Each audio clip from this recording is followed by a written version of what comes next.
Yo, what's up mga kapitbahay? Another foreclosed property, another day. Sa mga naghahanap ng single attached bank foreclosed dito sa Imus, Cavite, meron po tayo ditong available na single attached bank foreclosed property ng PS Bank. Ito po ay located sa may Malagasang. Malapit lang ito sa may Aguinaldo Highway, no? Around 500 meters siguro.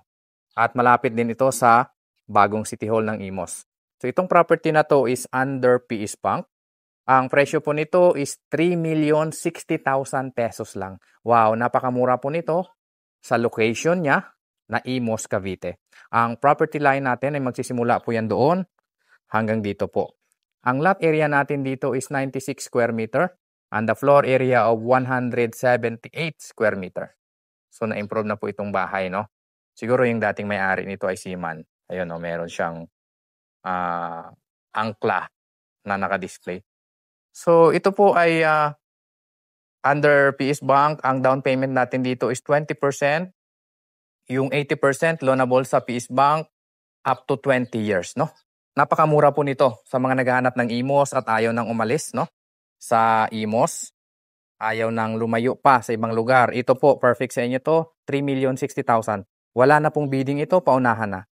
So dito po sa total contract price niya, hindi kasama ang transfer title at bank fees, no? Okay? So 20% down payment, 80% bank loan.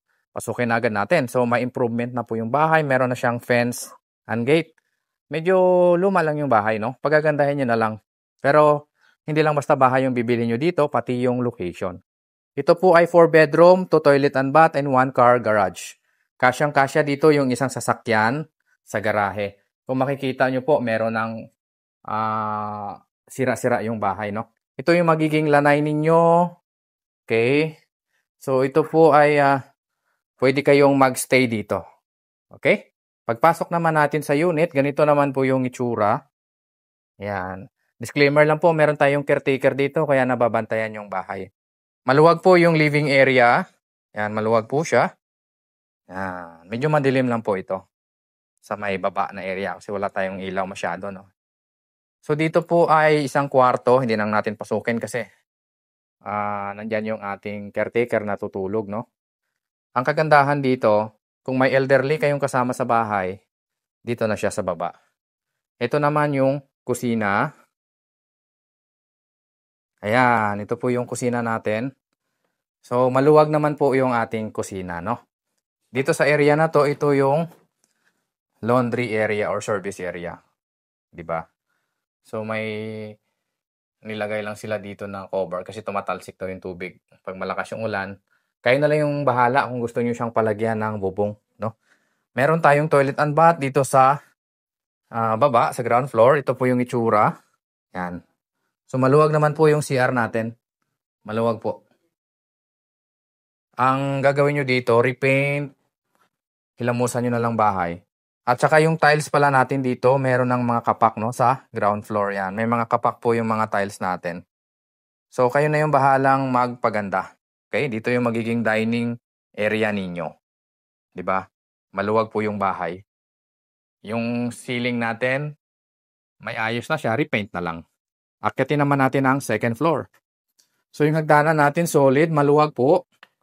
Maluwag siya. Mura na po ito sa 3,060,000 pesos. Pwede nyo siyang bilhin ng cash or pwede natin siyang i-bank loan, no? So pag akyat natin sa second floor, ito yung itsura. Meron ka pang mini sala dito. So yung mga tiles dito sa second floor, maayos po lahat. Pati yung mga ceiling, no? Maayos lahat yan. Yung mga pintura na lang na iba, yung mga bakbak. So kayo na yung bahala mag-repaint, no? Murang-mura na po talaga ito pag Imus. Mahirap po humanap ng mga foreclose sa Imus dahil wala na po tayong mga foreclose halos, no? Bibihira lang. So ito yung bedroom number 2 dito sa taas. So maluwag po siya, kasyang-kasya king or queen size na kama. Linis lang po ito, repaint, maayos pa yung estado. Ito naman yung bedroom number 3. Yan, malaki. Maluwag po ito. 'Di ba? At ito yung bedroom number 4. Yan, medyo bakbak lang yung mga pintura. Tignan ko lang yung toilet and bath dito sa second floor. Ayan. Kung gusto niyo pong palitan, nasa inyo na po yun. Pag nabili niyo yung property na to, mura lang talaga to. Balik tayo dito sa bedroom number 4. Dito sa likod. Ayan. Open dito. May improvement na. Siguro umaanggi yung ulan dito kapag malakas, kaya nilagyan ng cover doon. Pwede nyo naman siyang pakubiran kung sakali. Okay? Balik tayo dito sa may balcony. Yan, may balcony po yung bahay na to. Wala na siyang pinto, kayo na yung bahala magpalagay. Okay? Ayan yung itsura ng balcony. Ayan. Malaki po ang balcony. Pwede kayong mag-sightseeing dito. Kung gusto nyo mag-inquire sa property na ito, paunahan lang po. Located ito sa Mandarin Homes in Malagasang, Imus, Cavite. 3,060,000 pesos lang po ito. Kontakin nyo lang ako para matulungan ko kayo agad, okay?